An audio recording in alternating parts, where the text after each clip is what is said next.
ici Stéphanie Simpson. Cette semaine, on reçoit Annie Pelletier, médaillée de bronze aux Olympiques d'Atlanta en 1996, le visage connu de Village Vacances Valcartier, mère d'un petit garçon, une personnalité publique, une femme souriante et une compétitrice dans l'âme.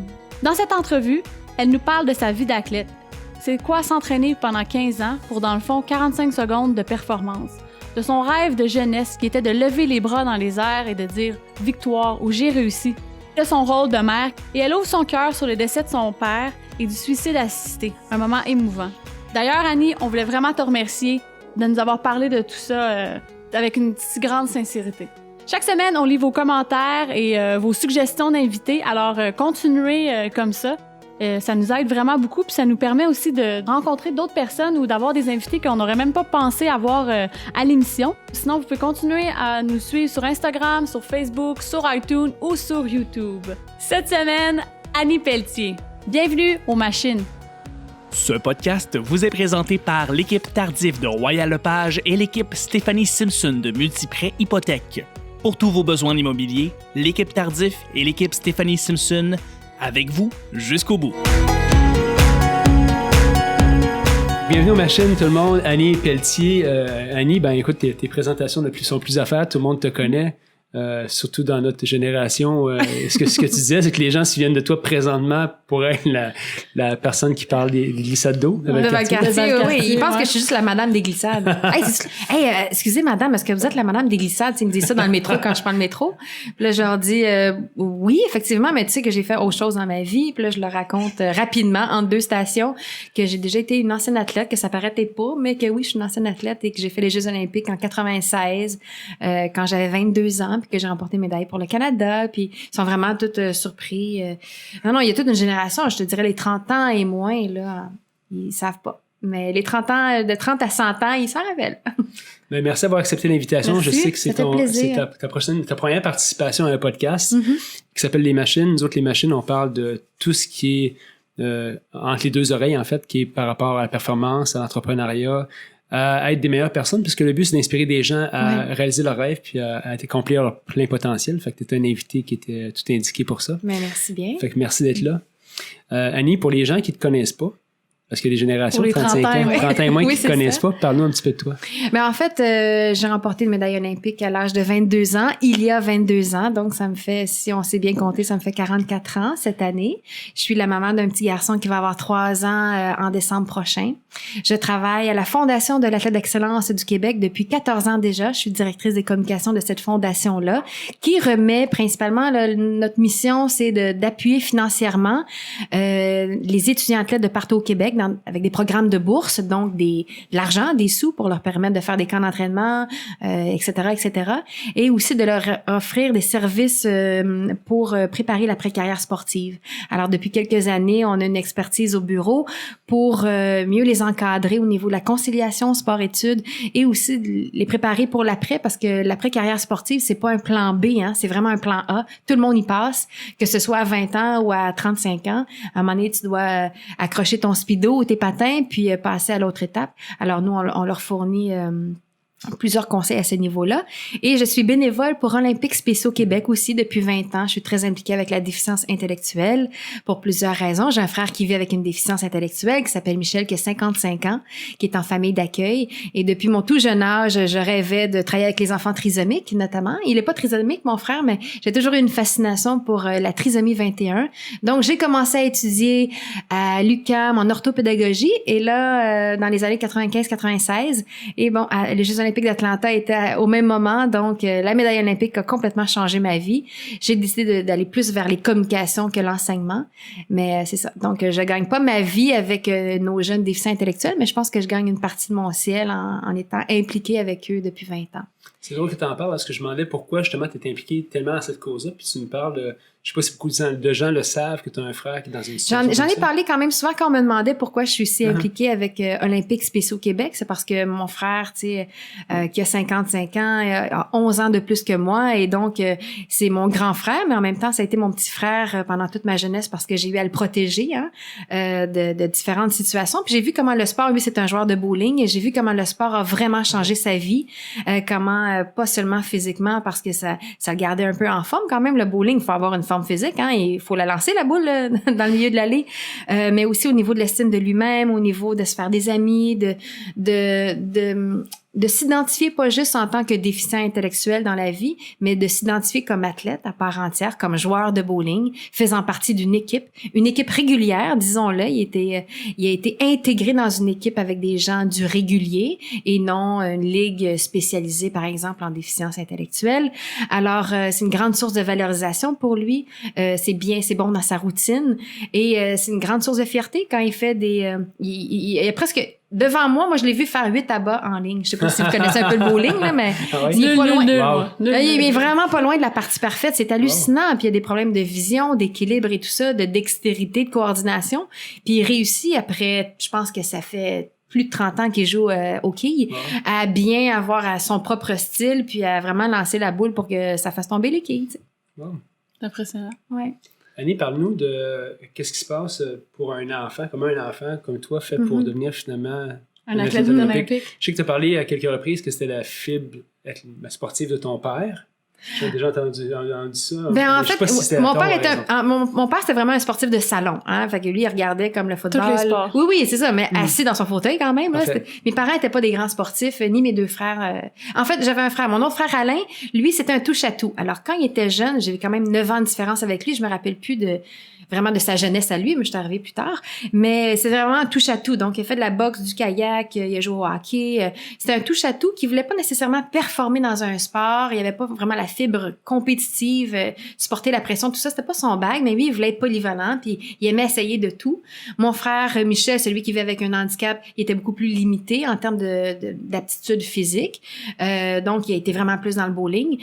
Et mes deux parents, non, étaient pas très sportifs. Mon père, chaudronnier de métier, donc dans la construction, dans les raffineries de pétrole, les moulins de papier. Ma mère à la maison pour s'occuper des 3 enfants, hein, comme plusieurs l'étaient de sa génération. Et donc, moi, c'est vraiment la fibre. Ça a été vraiment Nadia Comaneci dans le fond. C'est ça, j'allais dire, la gymnastique. La gymnastique artistique Nadia Comaneci que j'ai vue à la télévision dans des images archives. Elle a remporté, comme vous savez, plusieurs médailles olympiques aux Jeux olympiques. Oui, des notes parfaites. Elle a créé une page d'histoire. Et j'ai vu des images d'archives d'elle. Par la suite, je devais avoir 4, 5, 6 ans à la télé. Puis vraiment, j'ai eu comme un coup de foudre, là. Tu sais, j'ai voulu être comme elle, monter les bras au ciel. L'image de la victoire, de la perfection, de la beauté, de la grâce, de la force, de la concentration. Dans ma petite tête de petite fille, moi, je voulais être comme ça. Alors, j'ai tenté mes parents, vraiment, j'ai essayé de les convaincre pour faire la gymnastique. Alors, j'ai commencé à 8 ans. De 8 ans à 13 ans, j'ai fait de la gymnastique artistique dans plusieurs clubs. Et mon talent était assez limité. J'avais un certain talent au niveau provincial, mais tu sais, pour plus loin que ça, international, là, tu sais, je le sentais déjà à l'époque, là, que j'étais pas comme les Russes et les Roumaines, là, déjà à l'âge que j'avais. À 13 ans, mes parents m'ont retiré de la gymnastique pour plusieurs raisons. J'étais très blessée aussi. Et j'étais très fâchée envers mon père parce que moi j'avais l'impression qu'il m'arrachait mon rêve, tu sais. Je comprenais pas trop à 13 ans, début de l'adolescence. Alors, il fallait qu'il cogne dans ma porte pour venir me parler pendant quelques mois parce que je comprenais pas son move, comme on dit. Je comprenais pas sa décision. Et à un moment donné, mon père a vu à la télévision, au téléjournal, qu'il y avait une compétition internationale de plongeon qui s'en venait à Montréal, au centre Claude Robillard, où je m'entraînais en gymnastique à l'époque. Dans le sous-sol 2, je pense, c'était la gymnastique artistique, et t'avais au rez-de-chaussée la piscine, ou même sous-sol 1, la piscine de plongeon et natation là-bas, Club Camo, et il avait vu qu'il y avait une compétition qui s'en venait, donc lui, il a eu un flash et s'est dit, ma fille a toujours aimé faire des pirouettes, des périlleux, des vrilles, pourquoi pas lui en faire une demi-rotation de plus puis la faire plonger, tu sais.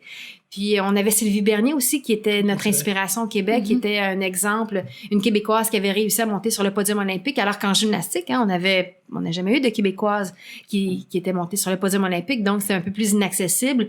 Le plongeon, à ses yeux, ça devenait accessible. Il s'est dit, on doit avoir des bonnes infrastructures, des bons entraîneurs. Alors, allons voir la compétition. Donc, il est venu dans ma chambre cogner. Il m'a parlé de la compétition. Il m'a dit, si tu veux, gars, je vais faire un lift, là, je vais t'amener. Si tu veux pas t'asseoir avec moi dans les estrades, je serai assis en haut, tu seras assis en bas. T'es pas obligé de me parler, mais je vais t'amener voir cette compétition-là. Alors, il voyait que j'étais comme en mini-dépression d'adolescente, là, tu sais, qui fait plus de sport, qui s'entraîne plus, qui cherche puis qui veut absolument aller aux Jeux olympiques. Alors, tu sais, j'aurais bien pu ne pas avoir de talent non plus dans ce sport-là, avoir un talent très limité, mais visiblement, la gymnastique m'avait donné une super bonne base. Et là, en vieillissant aussi, tu sais, j'ai appris à connaître davantage mon corps, l'orientation spatiale, tout ça. J'ai fait beaucoup plus de trampoline en plongeon avec la ceinture. J'ai appris à spotter, comme on dit, spotter l'eau. Et voilà, j'ai eu une progression vraiment fulgurante. En 9 ans, je me suis rendue aux Jeux olympiques, puis j'ai remporté une médaille olympique envers et contre tous, parce que pendant les Jeux olympiques, j'étais pas vraiment un espoir de médaille si flagrant, mais moi, j'y croyais. Depuis que j'avais 5-6 ans, j'y croyais, fait que j'allais pas arrêter à 22 ans d'y croire, tu sais. C'est quoi gagner une médaille olympique? Parce que t'es la première personne, d'ailleurs, qui est déjà allée... n'a jamais eu d'athlète... Les athlètes olympiques, t'es la première qui vient ici. Ah oui! Moi, je connais très bien Charles Hamelin puis Marianne par là. Oui! Fait que j'ai été invité là, effectivement. La première personne aux machines. Ah, ben, il faut les inviter parce qu'eux autres aussi, ils ont de la jasette, ils sont forts, ils ont un parcours fort intéressant. Charles est très occupé. Marianne, ben, comme toi, en fait, tu dois être impliqué un peu dans les fins de carrière. Marianne est rendue là, fait que c'était... Oui, Marianne, elle est en plein dedans. Elle est vraiment dans un moment très charnière de sa carrière avec plein de questionnements, plein de dilemmes. C'est pour ça que j'attendais un petit peu pour l'inviter. J'ai dit, c'est tumultueux, fait que bientôt on va l'inviter. Marianne, je t'invite bientôt. On t'invite bientôt. Alors, excuse-moi, la question, c'est quoi gagner une médaille? Remporter une médaille, ça dépend du parcours. Là, je peux pas parler pour tout le monde, je peux parler pour moi. Ouais. Dans le fond, moi, c'était un rêve de jeune fille qui se réalisait. Quand j'étais petite, je faisais beaucoup de dessins. J'adorais faire des dessins, des cartes, surtout à la Saint-Valentin, à Pâques, à Noël. Puis c'était toujours une petite fille sur un podium avec des anneaux toutes croches là, qui représentaient probablement les anneaux olympiques. Là. Ils étaient pas comme vraiment bien faits, mais il y avait comme des ronds. Puis j'étais toujours sur le podium avec des fleurs dans les mains puis une médaille au cou. Ouais, j'avais une obsession depuis que j'étais toute jeune, 5-6 ans. Là, j'avais une obsession d'être une championne, de remporter des médailles. Puis donc, quand tu la remportes à 22 ans, tu te pinces. Tu te dis, wow, c'est vraiment, c'est en train de m'arriver. Là, puis en même temps, t'es soulagée parce que t'as mis tellement d'heures, tellement d'investissements, puis t'as vu tes parents s'investir aussi, t'as vu ton entraîneur s'investir. Tu le fais pour toi, mais moi, je suis pas une fille très... Tu sais, il y a beaucoup on est très égocentriques, les athlètes de sport individuel, veux pas. Mais il y a une grande partie de moi qui fait souvent les choses pour les autres aussi, pour faire sourire, pour inspirer, pour donner au suivant. Je trouve ça important. J'imagine que je me valorise aussi là-dedans, mais j'étais très soulagée de savoir que ma médaille olympique allait faire sourire mes parents, qui avaient beaucoup investi, et mon entraîneur qui s'était dévoué pendant 1 an et demi pour moi, Donald Dion, bénévolement. Lui, je l'avais sorti de sa retraite pour 1 an et demi, le dernier sprint final avant les Jeux d'Atlanta. Puis il m'avait dit, moi, je veux pas que tu me payes, je veux avoir un engagement total de ta part. Ça va être ça, ma plus grande paye. Puis tu sais, je savais pas trop c'était quoi. Tu sais, à 21 ans, quand j'ai commencé avec lui pour jusqu'à 22 ans pour les Jeux olympiques, je savais pas c'était quoi avoir un engagement total envers son sport. Et il appelait ça un total commitment en anglais. Puis je me disais, oui, je vais m'engager, oui, écoute, j'en ai pleuré une shot au début, là, tu sais. Juste l'horaire d'entraînement, on s'entraînait de 6h à 9h le matin, de 9h à minuit le soir, parce qu'on savait que la finale olympique allait être... dans ces heures-là. Donc, au début, c'était 6h à 9h le matin, 6h à 9h le soir. Et plus on se rapprochait de la compétition, fallait s'entraîner. Je m'entraînais peut-être un petit peu plus tard, 7h30 le matin, mais pour essayer d'avoir mon pic entre 10h et minuit le soir. C'était-tu typique que le monde faisait ce genre d'entraînement-là, dans ces heures-là, justement, pour Non, c'est juste mon entraîneur et moi. C'est mon entraîneur. Il y avait vraiment cette stratégie-là. Il y avait cette philosophie-là de vraiment essayer de représenter, de visualiser aussi, tu sais, tu vas arriver, tu vas te sentir comme ça à 9-10 heures le soir. C'est comme ça que tu vas te sentir, tu sais, avec toute ta journée dans le corps.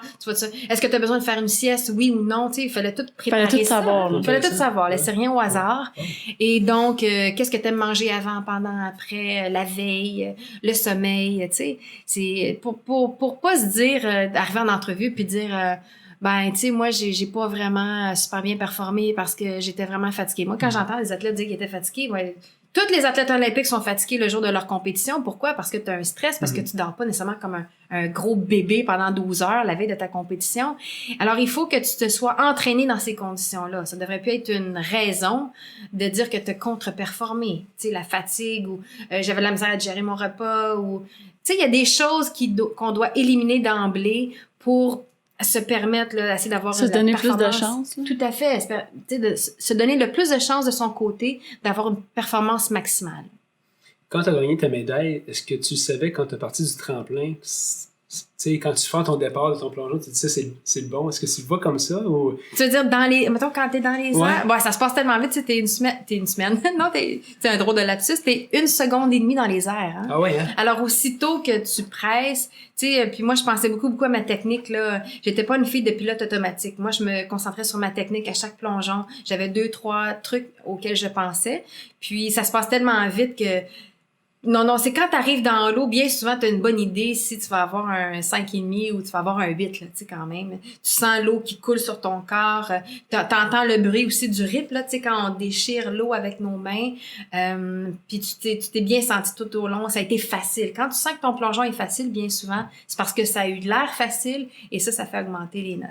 C'est quand même fou comme discipline, hein, parce que tu passes des heures à pratiquer le même mouvement, puis tu restes 1 seconde et demie dans les airs. Oui. C'est impressionnant quand même. Moi, j'avais jamais vu ça comme ça, le plongeon, mais c'est quelque chose. Ben, faut vraiment avoir, je pense, faut être un peu obsessif compulsif, hein, parce qu'il faut répéter toujours le même mouvement. Chose, ouais. Donc, c'est pas comme une nouvelle stratégie, un sport d'équipe, OK, on va essayer ça. Une course, par exemple, vous, qui dure 6 heures, voici ma stratégie, voici les ravitaux que je vais faire, blablabla. Non, nous, là, c'est comme, moi, c'est 15 plongeons que j'ai eu à faire, 5 en préliminaire, 5 en demi-finale, 5 en finale. Et les 10 derniers, dans le fond, demi-finale et finale, ils comptaient pour la médaille olympique. Et dans le fond, c'est 15 plongeons qui durent 1,5 secondes. Vous êtes bon en calcul, j'imagine, plus que moi. Fait que c'est comme même pas 45 secondes de ta vie, tu sais, que j'ai passé 15 ans à m'entraîner pour 45 secondes, même pas, qui détermine si j'ai une médaille ou non et qui détermine le reste de ma vie. Parce que médaille olympique, veut pas, moi, ça a changé ma vie. Tu sais, si j'étais arrivée 6e ou 15e au monde, ça aurait été super aussi. 15e au monde, j'aurais pu dire à mon fils, oui, moi, maman est allée aux Jeux olympiques, elle a fini 15e, on était 40 athlètes, tu sais. Mais médaille olympique, ça change la donne, ça change les perceptions. C'est un peu dommage pour les autres parce que je considère que ceux qui sont arrivés 4, 5, 6, 7, 8, 9, tu sais, les 12 finalistes, disons, les 12 finalistes ont travaillé aussi fort que moi, tu sais. Mais quand on dit que ça se passe entre les deux oreilles, le jour J, il y a de la chance, il y a du timing, il y a ce que les autres vont faire, si les autres vont craquer sous la pression. Moi, sur les 10 plongeons, il y en a 9 qui étaient réussis de façon excellente, il y en a un qui était vraiment raté. Mais il y en a d'autres, visiblement, qui en ont raté plus que moi. Puis c'est la loi de la moyenne, puis je me suis retrouvée sur le podium, tu sais. C'est pour ça qu'il faut prendre ça aussi avec un grain de sel. Faut toujours se rappeler que le plus important, c'est facile à dire, tu sais, peut-être les gens vont m'écouter, ils vont dire, c'est facile à dire pour elle parce qu'elle a gagné une médaille. Mais il faut toujours se rappeler que le parcours est aussi important, sinon plus, que le résultat. Parce qu'aujourd'hui, qu'est-ce qui fait que je suis qui je suis? Ben, c'est tout le parcours, c'est toutes les leçons que j'ai apprises pendant les 15 années d'entraînement. Ma médaille, elle m'a ouvert des portes. Mais pour franchir ces portes-là, puis pour y demeurer, puis pour réussir à avoir du succès puis d'avoir un certain équilibre dans ma vie, mais c'est tout ce que j'ai développé pendant 15 ans. C'est l'éthique de travail, c'est la rigueur, c'est le perfectionnisme, mon souci constant de perfection dans ce que je fais. C'est ça qui me sert aujourd'hui. La médaille, elle ouvre la porte, mais elle fait pas tout, là, après. Est-ce qu'avant, je me souviens pas dans le temps, mais est-ce que tu étais déjà assez connu des médias avant d'aller aux Olympiques ou ça s'est déclenché pas mal aux Olympiques? J'étais un petit peu connue des médias parce que j'étais commanditée sans faire trop de publicité, mais j'étais commanditée par McDonald's bien avant d'avoir une médaille olympique. J'avais fait les annonces, je sais pas si vous vous rappelez, là, j'ai failli la mouiller. Alors, est-ce que vous vous rappelez de ça? Donc, c'était des annonces, c'était pour promouvoir les casquettes qu'on vendait chez McDonald's. Ouais. Les fonds étaient remis au Comité olympique canadien, donc aux athlètes canadiens. Et là, le concept, c'était, je joue avec ma casquette. Tu sais, genre, quand tu fais tourner ta casquette, tu veux la rattraper. Je suis sur le haut du tremplin, puis je fais ça. Puis là, je fais, j'échappe la casquette. Puis là, je pars sur le tremplin, je fais un plongeon débile, là, comme on dit, là, 2,5 avant avec une vrille, je rentre dans l'eau, je sors de l'eau, clac, je ramasse la casquette sur ma tête, puis je sors de l'eau, je regarde ma casquette, je dis, hey, phiou, ouais, j'ai failli la mouiller. Puis là, c'était... Je me souviens pas de ça. Non, mais c'était une super annonce que j'ai même pas, je pense, en DVD. En tout cas, si quelqu'un peut la retrouver. Sur YouTube, hein? c'est sûr que Chuck va retrouver. Oui, tu penses? Encore mieux, ma mère a travaillé en marketing chez McDo. Ah! Il va nous retrouver. On a une bonne connexion. Les roches, les bêtas, c'est vrai. Oh my God! Alors ça avait été... Donc là, déjà là, j'avais commencé à être un peu connue, tu sais, le visage un peu plus reconnu. Puis ensuite de ça, j'avais gagné les Jeux du Commonwealth à Victoria en Colombie-Britannique en 94. J'avais gagné 2 médailles d'or. Donc, à l'époque, il y avait la grève du baseball, si je me rappelle bien. Le hockey n'était pas encore commencé. C'était en juillet-août. C'était au Canada, les Jeux du Commonwealth. Compétition quand même. C'est comme des mini-Jeux olympiques, hein. C'est des multisports et tout ça. Tu gagnes 2 médailles d'or. Jean Pagé m'avait interviewé que je trouvais tellement beau à l'époque. Oh, tu sais, pour moi, c'est la soirée du hockey. Puis là, il m'interviewait, là. Fait que j'avais les yeux dans la graisse de bine. Puis j'avais répondu avec ses questions avec beaucoup de candeur. Puis donc ça, après ça, je suis allée au championnat du monde en 94, 2-3 semaines après. À Rome, j'ai remporté une médaille sur le tremplin 1 mètre. C'était la première médaille de l'histoire d'une plongeur canadien. De l'histoire du plongeon au Canada. Fait que là, ça avait fait les journaux, la Gazette et compagnie. Puis, 95, j'avais gagné les Jeux panaméricains aussi en Argentine sur le 3 mètres. Donc là, ça me positionnait bien pour les Jeux olympiques, malgré qu'il n'y a pas de chinoise ni de russe. Mais j'étais quand même la meilleure, ça voulait dire, des États-Unis, Canada, Mexique. Et donc là, oui, j'avais quand même une certaine notoriété qui commençait, mais pas comme aujourd'hui, évidemment. J'avais pas encore gagné ma médaille. Mais oui, j'étais dans l'œil du public déjà, puis j'adorais la caméra. Moi, je me souviens d'Annie Pelletier parce que c'était comme la belle plongeuse que tous les gars... Ah oui, hein? Ouais, j'imagine que, tu sais, quand tu deviens plongeuse connue, surtout dans ton cas, tu étais dans un moment où, là, tout d'un coup, il y a une athlète là, qui est une belle fille, tu sais, puis... Fait que là, tu tombes dans le limelight un peu de la publicité, tu as beaucoup d'attention. Ouais, beaucoup d'entrevues, la télégénie, ouais. Comment tu vis ça à partir du moment où t'es pas anonyme, mais tu sais, c'est plus anonyme, puis à un moment donné, tu deviens très connu, beaucoup d'attention. C'est sûr qu'il y a un moment de ta vie aussi après ça où c'est autre chose parce que il y a une sortie aussi. Fait que tu deviens mère de famille. Fait que comment ces périodes-là tu les vis dans ta vie, tu sais? Boy, c'est une belle grande question à développement. Mais quand je suis devenue, je me rappelle tu sais moi en plus quand j'étais petite à l'âge de 8 ou 9 ans, j'ai fait un commercial pour Catelli. J'avais été choisie parmi les gymnastes du club gymnique, j'ai été choisie pour faire une pub à la télé que je pourrais vous envoyer un jour. Donc tu me vois, tu sais c'est les mains sur les barres, je fais des barres asymétriques puis à la fin je mange du spaghetti. Donc, dès l'âge de 8 ans, j'ai eu comme la piqûre des plateaux de tournage et des médias et de me voir à la télé. Tu sais, veux pas, là, je trouvais ça comme à chaque fois que l'annonce commençait, là, j'étais là, j'étais à la télé, j'en revenais pas, je comprenais pas, j'étais comme, tu sais, à 8-9 ans, puis là, à l'école, tu sais, au primaire, les jeunes, j'étais comme la petite vedette de l'école, là, tu sais, rapidement. Donc, tu sais, ça n'a pas commencé avant les Jeux olympiques, là, ça a commencé dès l'âge de 8-9 ans. J'étais souvent prise aussi pour faire des présentations, puis j'avais une facilité à m'exprimer, puis pourtant j'étais très nerveuse de faire les exposés oraux, là, j'haïssais ça, mais j'avais quand même des bonnes notes, puis je mettais le cœur à l'ouvrage, puis tu sais je faisais une mini pièce de théâtre à l'avant, puis donc ça s'est pas fait comme du jour au lendemain. J'ai eu l'impression dès mon jeune âge, j'étais le centre de l'attention, la plus petite, la plus jeune d'une famille de 3 enfants, très entourée. Il n'y a pas eu de transition tant que ça. Il n'y a pas eu un choc, là, tu sais. T'étais habituée à ça. J'étais comme habituée à ça, je vivais bien avec ça. C'est sûr que quand on est une athlète, quand on est une enfant, mettons qu'on fait une annonce, c'est une chose, mais quand on est une athlète, après ça, c'est les attentes par rapport à ton sport, tes résultats qui viennent avec. Tu sais, quand j'étais jeune avec l'annonce, il y avait pas d'attente. Ben non, il y avait pas d'attente, à part que, tu sais, des fois, on me faisait signer des autographes dès l'âge de 8-9 ans à l'école, là, puis tout le monde comme disait, c'est elle qui fait l'annonce, mais j'ai pas eu de bullying, d'intimidation ou quoi que ce soit. C'était très positif. Quand t'arrives athlète, là, ben là, t'as un peu de pression, c'est sûr, parce que là, ton visage est connu et on va dire, avant de partir pour Atlanta, je me rappelle, on me disait, hey, Annie, rapporte-nous l'or. Rapporte-nous la médaille d'or. Puis là, je me disais, ils savent-tu de qu'est-ce qu'ils parlent, eux autres? Rapporte-nous la médaille d'or. Je peux juste comme commencer par faire les préliminaires, me classer, ma demi-finale, me classer, puis arriver en finale, puis donner tout ce que j'ai. Puis, tu sais, si j'arrive 6e en finale, on verra bien, là. Mais tu sais, les gens, c'est parce que c'est une petite maladresse, là, mais c'est plein de gentillesse en même temps. Mais toi, ça te met de la pression sur ses épaules, parce que tu dis, c'est quoi, si je rapporte pas l'or, ça va être une déception. Mettons que je rapporterais le bronze, les vont être contents pareil, tu sais. C'est quasiment ça que tu te dis dans ta tête. Finalement, je remportais la médaille de bronze, tout le monde était bien content. Fait que finalement, au niveau de ta vie, après ça, le plongeon, tu fais d'autres choses dans ta vie. T'es rendu une mère de famille maintenant. C'est quoi le parallèle que tu fais un peu entre ce que tu as appris dans le plongeon puis à étant une mère de famille à 44 ans? Y a-tu un parallèle que tu en fais? Y a-tu certaines philosophies de vie que que tu peux voir à travers tout ça? Mais c'est sûr que je pense qu'avec un enfant, je pense que je suis une bonne maman, je pense, parce que je suis très impliquée, je suis patiente, j'essaie de lui donner des alternatives, de l'exposer à plein de trucs. Mais tu sais, il n'y a pas de maman parfaite, hein. Fait que des fois, je me dis, est-ce que je suis un peu trop exigeante, là, à la médaille olympique, là? Tu sais, mettons que j'ai dit, là, c'est le temps de mettre tes souliers tout seul, là. Tu vas avoir 3 ans bientôt, puis non, mais moi, c'est pas capable. Puis là, je dis, non, mais moi, là, on sort pas dehors tant que t'as pas tes souliers tout seul dans tes pieds. C'est toi qui dois les mettre tout seul, je sais que t'es capable.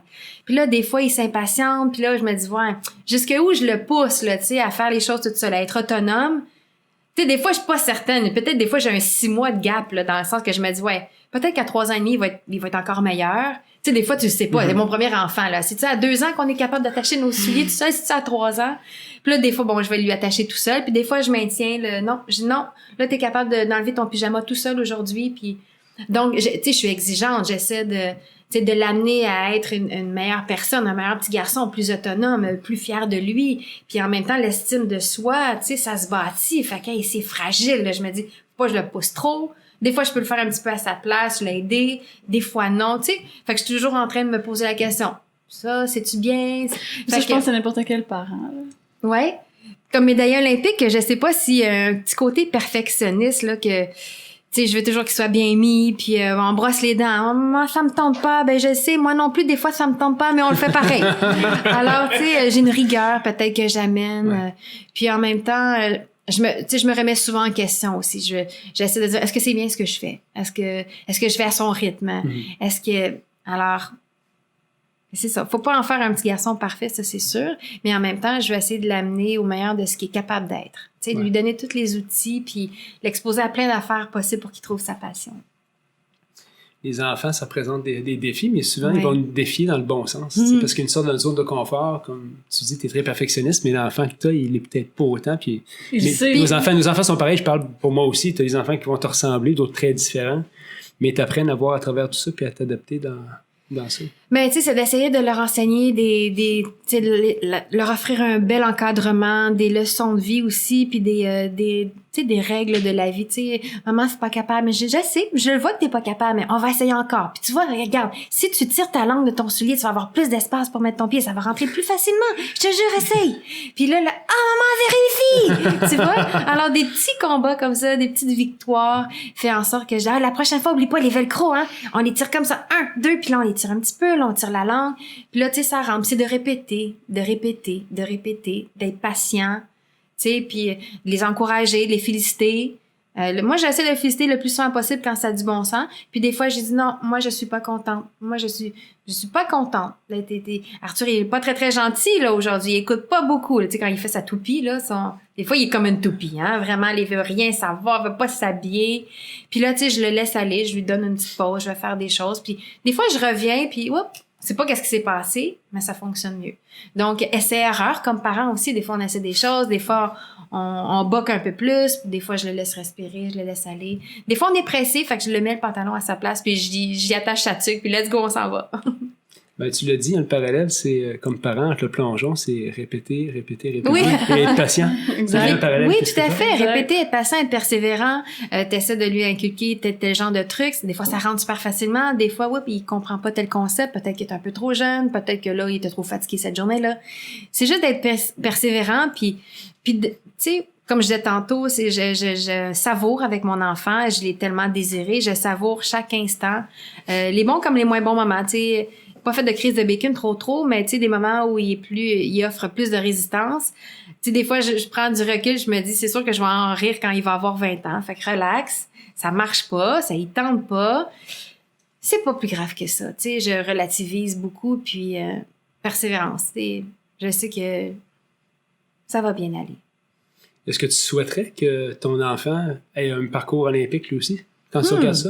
Est-ce que tu lui souhaiterais à lui, en fait, pas à toi, mais à lui, évidemment, là? Est-ce que je lui souhaite? Ben, je vais souhaiter qu'il trouve sa passion d'abord et avant tout. Tu sais, si c'est dans le sport, ce sera dans le sport. Si c'est dans le sport, un sport individuel, un sport d'équipe, est-ce que c'est un sport où on peut faire une portion de professionnel? Est-ce que c'est la musique? Est-ce que c'est l'informatique? Est-ce que c'est... il y a tellement de choses auxquelles il peut s'intéresser, qui peuvent le passionner et voir après ça, lui, c'est quoi dans sa personnalité à lui? Est-ce que lui, c'est un performer, comme on dit? Est-ce que c'est quelqu'un qui aime la performance? Est-ce qu'il a besoin de ça? Est-ce que ça vient vraiment chercher? Moi, là, c'était vraiment intrinsèque. Mes parents n'étaient pas du tout sportifs ni compétitifs. C'était vraiment, c'est moi qui poussais, puis c'est eux qui devaient me retenir comme un cheval, là, tu sais, quand on retient un cheval. Moi, mes parents, ils avaient pas à me pousser, à m'encourager. Moi, je voulais tout le temps plus. Puis mon premier club de gymnastique, là, c'était très, très récréatif. Puis je disais, non, moi, je veux vraiment avoir telle poutre. Puis ça, c'est pas la même hauteur, là, comme, les petites poutres, là, tu sais. Ouais. Moi, je veux comme la hauteur, puis les barres, puis là, je veux qu'on puisse mettre de la craie, puis comment ça, maman, tu sais, c'est pas un vrai ça, là, c'est juste un petit tapis, ça rebondit pas, puis tu comprends, j'étais toujours... Alors moi, je vais suivre l'ambition de mon enfant. Je peux pas vouloir à sa place. Oui, je vais lui enseigner que s'il essaie de mettre son soulier puis qu'il est pas capable, il faut qu'il essaie plus fort. Puis s'il joue à n'importe quel sport puis qu'il essaie de faire quelque chose qu'il est pas capable, je vais l'encourager à persévérer. Mais je vais essayer de jauger, est-ce qu'il est heureux là-dedans? Parce que moi, il y a bien des périodes de ma vie quand j'étais enfant où j'étais pas heureuse dans mon sport. Parce que j'avais peur, j'avais des blocages, tout ça. Mes parents me disaient toujours, on va faire le mouvement. Et si après, tu veux vraiment arrêter la gymnastique ou si tu veux vraiment arrêter le plongeon, j'en ai fait des flats, hein. Il y a des fois que j'avais plus le goût de retourner à la piscine puis refaire le plongeon, j'avais peur. Tu vas refaire ton plongeon, tu vas refaire ton truc en gymnastique et après ça, tu pourras abandonner ton sport, tu pourras arrêter puis tu feras un autre sport. Évidemment que la journée que je refaisais mon plongeon ou le mouvement de gymnastique, j'arrivais à la maison folle comme de la merde, comme on dit, là, vraiment folle comme un balai. Puis, il était plus question que j'arrête la gymnastique. Alors, il voulait pas que je contourne les obstacles. Il voulait que ça prendra le temps que ça prendra, ton mouvement, là, ta bascule, l'équilibre, demi-tour, là. Quand ça sera fait, ben, tu pourras arrêter après peu. Ils avaient bien en tête qu'évidemment, probablement qu'elle ne voudra pas arrêter. Même chose après les flats, j'en ai fait des flats, je me suis ouvert la jambe, j'ai cogné ma tête 2 fois sur le tremplin. Tu te dis, ouais, c'est sérieux quand même. Les sports acrobatiques, c'est à haut risque. C'est pas du tir à l'arc, c'est pas de la natation, plongeon gymnastique, ça comporte des risques. Tu peux t'hypothéquer la vie pour toujours, là. Il y a eu des morts en plongeon, il y a eu des morts en gymnastique, des quadraplégés et compagnie, tu sais. Les parents sont pas fous, là. Et moi non plus, d'ailleurs. Donc c'est ça, c'était vraiment d'essayer d'être le mieux encadré possible. Et c'est pour ça que mes parents, à un moment donné, m'ont retiré de la gymnastique. C'est que j'avais vraiment un mauvais encadrement. Puis j'étais beaucoup, beaucoup blessée. C'était pas normal d'être aussi blessée. Alors, on est allé vers le plongeon. Puis ça a été plus heureux comme mariage. J'adore ce que tu as dit de tes parents, ce qu'il y avait comme tactique pour te garder dans le sport. Mais en fait, qui n'était pas vraiment ça, qui était une tactique pour que tu aies confiance en toi, tu vas finir ce que tu as. Oui. Le mouvement, tu vas finir de l'apprendre. Oui. Puis après, tu prendras une décision par rapport à ça. Puis instinctivement, je faisais beaucoup avec mes filles. Je disais, écoute, je comprends que tu n'aimes pas ça, tu vas faire ça. Puis après, tu décideras. Puis souvent, ils vont peut-être décider de laisser le sport, mais au moins, ils ne le laissent pas sur une note de crainte, de peur ou d'échec. Ou d'échec, ou d'avoir contourné l'obstacle. Parce que sinon, moi, puis je l'ai vu là, dans ma vie par la suite. Là, j'ai eu plusieurs obstacles par la suite. Puis non, j'ai été vraiment fonceuse dans plusieurs occasions. J'ai décidé de foncer. Des fois, j'ai décidé de prendre du recul, mais la majeure... Puis du recul, c'était pas pour abandonner, c'était juste pour évaluer la situation puis voir comment j'allais poursuivre mon chemin. Mais ça m'a beaucoup aidé, ces leçons-là, ces quelques leçons-là d'avoir continué alors que l'obstacle était là, ça a été formateur pour tout le reste de ma vie après. Annie, dis-moi, on parle beaucoup, hein, les gens qui nous écoutent. Avant l'émission, on passe souvent 20 minutes, une demi-heure à parler de différentes choses. Tu disais que tu as un petit peu moins de temps pour t'entraîner, tu étais très occupé, tu es un jeune enfant, tu t'es impliqué dans le défi 808 de Bonneville récemment. Comment ça a été ta participation, ton entraînement? T'es-tu redécouvert une passion pour avoir une discipline puis à t'entraîner à un nouveau sport? Ah, mon Dieu, par où commencer? Pour le défi 808 de Bonneville, là, d'abord, j'ai pris ma retraite du sport à l'âge de 22 ans, il y a 22 ans. Par la suite, j'ai pas vraiment refait de sport, comme le vélo de route, comme la course, comme, tu sais, vraiment qui nécessite un entraînement. J'ai fait de la motosport, j'ai fait vraiment du lapping, la Saint-Eustache avec le genou qui touche par terre. J'ai sauté en parachute, j'ai 115 sauts environ. Je saute tout seul depuis très longtemps. Je suis allée sauter en Floride. Donc ça, c'est quand même, tu sais, faut être quand même très en forme là, pour faire ces sauts-là. Mais ça nécessite pas un entraînement comme ce que j'ai fait pour le défi 808 de Bonneville. Et là, j'ai toujours eu un poids très, très santé, puis je m'étais jamais, comme on dit en bon québécois, badré de tout ça, tu sais, le poids, la silhouette, tout ça. Puis là, quand j'ai eu, là, comme quand 38, 39, 40 ans, je me disais, ouais, je sais pas, commence à ajouter quelques kilos, là, tu sais, année après année, tu sais, un petit 2-3 livres. Puis là, je suis tombée enceinte, le rêve de ma vie se réalise à 41 ans, et là, je suis montée jusqu'à 182 livres pour mon accouchement. J'ai accouché à 182 livres. Je veux juste vous dire que je mesure 5 pieds 4, hein. Fait que c'était comme une petite balloune, là, tu sais. Moi aussi, j'étais comme une petite balloune. Je te comprends. Oui. Mais tout était dans la bédaine, là, tu sais. C'était magnifique. Mais tout ça pour dire qu'ensuite de ça, j'ai reperdu mon poids en allaitant quand même assez rapidement. Tu vas me comprendre peut-être. Mais ensuite de ça, il restait quand même un 20 livres de trop que j'avais pris avant, tu sais, de tomber enceinte, plus un petit peu pendant la grossesse. Et là, le défi Buisson de Bonneville est arrivé en 2017, première édition. Et là, moi, je travaillais à l'organisation, puis c'est au profit de la Fondation de l'athlète d'excellence où je travaille depuis 14 ans, donc j'étais dans l'organisation, tout ça. Et j'étais sur le site pendant les 2 jours et j'ai vu des émotions, j'ai vu des gens se surpasser, se dépasser, et j'étais très, très émue de voir ça. Puis je me disais, moi, j'avais toujours regardé ça de très, très loin. Tout ce qui était endurance cardio, je regardais ça de très loin. Je me disais, my God, comment ils font? J'étais remplie d'admiration. Je me disais, moi, je serais jamais capable de faire ça parce que j'ai pas de cardio, j'ai pas d'endurance. Je cours jusqu'à mon auto, là, tu sais, 500 mètres, là, puis je suis vraiment essoufflée. Puis le cœur veut me sortir du corps. Puis j'ai un petit, à la limite, j'ai un petit mal de cœur. Puis mes jambes, ils chauffent. Puis l'acide lactique, c'est ça. Tu sais, là, comment ils font pour traverser tous ces murs-là, puis en tout cas, j'avais plein de questionnements, puis je me disais que j'avais l'impression que jamais, moi, je pourrais faire ça. Puis je vous enviais, les athlètes, puis je vous dis vous, hein, parce que vous êtes des athlètes de longue distance, je vous enviais, tu sais, candidement, là, tu sais, en me disant comment ils font pour, comme, se lever à tous les matins, s'entraîner 1 heure, 2 heures, 3 heures, ça fait mal, c'est souffrant, puis il faut trouver le temps aussi, puis il faut trouver la motivation, tu sais, faire du vélo 1 heure, c'est correct, mais tu sais, moi, ça m'a pris 6 heures, là. Je me disais, comment tu fais pour rester motivé pendant 6 heures de temps? Moi, le plongeon, c'était 1 seconde et demie. Ouais. Puis après ça, tout de suite, je peux retourner puis essayer de le revoir encore mieux puis encore mieux. Tu sais, c'est totalement différent comme entraînement. Puis là, le défi est arrivé, puis là, j'étais vraiment comme piquée au vif, là, de voir tous ces gens-là qui se dépassaient. Puis c'était pas tous des gens, là, à la forme olympique, là. Non. Monsieur, madame, tout le monde était là entre, je vous dirais, 16 ans et 72 ans, notre plus vieux participant l'année passée. Puis je me suis dit, il faut que je sois là. Il faut que j'essaie ça. Voyons, il faut que je me remette en forme. C'est l'occasion idéale. Puis d'essayer de justement, là, c'est fini les foleries de moto, de vitesse, de sauter en parachute. Peut-être que d'avoir quelque chose, de faire un petit peu plus de longue distance, d'être un peu plus zen, de m'entraîner à, tu sais, mon cœur, le cardiovasculaire, l'endurance. C'est peut-être quelque chose que je devrais essayer moi aussi. Peut-être que peut-être que je serais capable. Tu sais, je me suis dit, si monsieur, madame un tel est capable, je les regardais, je me disais, moi, je suis aussi en forme qu'eux autres, ça. Mais des fois, on soupçonne pas comment les gens sur le vélo, ils ont peut-être pas une forme olympique, mais ils sont vraiment plus endurants qu'ils en ont de l'air. Ouais. Et j'ai commencé donc en janvier à m'entraîner à l'intérieur chez Power Watts, puis avec un wattage assez bas, puis pendant 1 heure de temps, puis oh my God, je trouvais ça dur au début, là.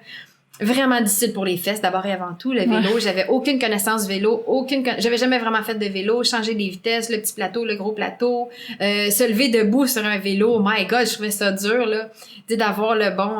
Fait que ça a pris un bon 2-3 mois, là, avant de bien maîtriser tout ça. Puis ensuite, le printemps est arrivé, puis première sortie en avril-mai, j'ai fait un premier 60 km. J'ai adoré ça, c'est juste sur le plat, par exemple, c'est pas dans les côtes.